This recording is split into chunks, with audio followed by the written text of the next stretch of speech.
Well, when Phil was in grade school, he had a paper route, in fact, in the downtown Saginaw area, which was, in its heyday, it was, he told me he was selling papers left and right. And he put the money away aside because Dad's wagon was old, dilapidated. The spokes were all deteriorating, losing the spoke here, losing the spoke there. And so he just kept putting money in the can, And he had this wagon built special. It was a custom built, and by two brothers. And when it was completed, unbeknown to my dad, my dad had no idea that this wagon was being built.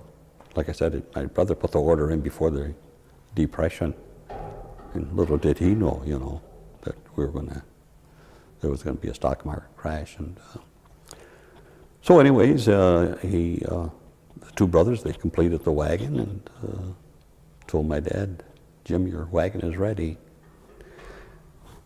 My dad said, "What wagon?" He says, "Well, your son ordered a wagon."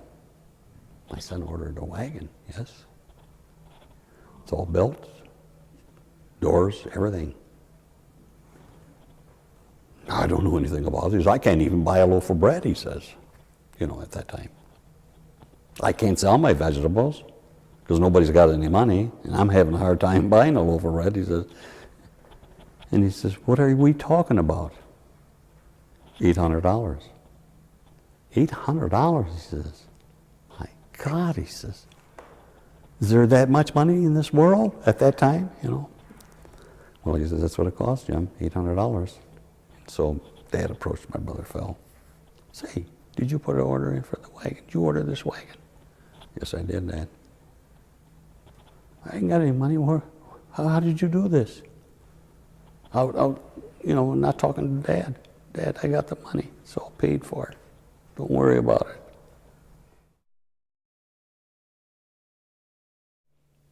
Then you bought from wholesalers, stuff that like lemons and grapefruit and oranges, and if you bought pineapple or whatever.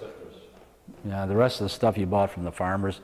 He had farmers that lived, like Don said, Bay City, Cotchville area, that they grew potatoes and they grew head lettuce, cabbage and cauliflower, cucumbers, onions, and sometimes they'd bring it to the house the night they picked it. And like my ma, she canned everything. I mean, you name it, anything that could be canned, she did it. And the whole one section of our basement, we had a big basement, and it's all full of shelves and the stuff that my dad would bring from, have like pears, peaches, raspberries, because everybody came to our house in the winter, wanted strawberries, in the winter, and blueberries or whatever, because she baked a lot. My mother baked. Oh. Well, in the summertime, it was a long, long day. In the summertime, he'd get up around 4 in the morning, go to the city market, and 8 o'clock, 7, 8 o'clock at night. Every day? 6 days, every day, yes. Very, very seldom you took a day off. Well, 11 children, it's highly unlikely you could take a day off. What time did he start the day? Well, in the wintertime, and summertime, it was always 8 o'clock in the morning, winter and summer. And Dad he pedaled in the wintertime. As you can see, there's a stove in the front seat. And we burned coal, wooden coal. And nothing ever froze.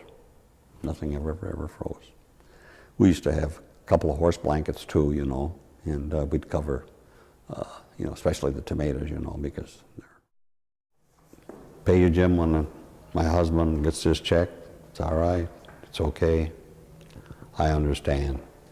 I have 11 children. So, like I said, he did his share of giving credit. There was a lot of accounts that went sour, couldn't pay, And I recall several people, anywhere from 5, 6, 7, 8 years later, paid my dad. Yes. Jim, yes. Took me a long time, but I don't forget. I owe you this. Okay, God bless you. And Dad wrote it completely off, you know. And oh yes, there was a lot of good Polish people that my dad helped out a lot.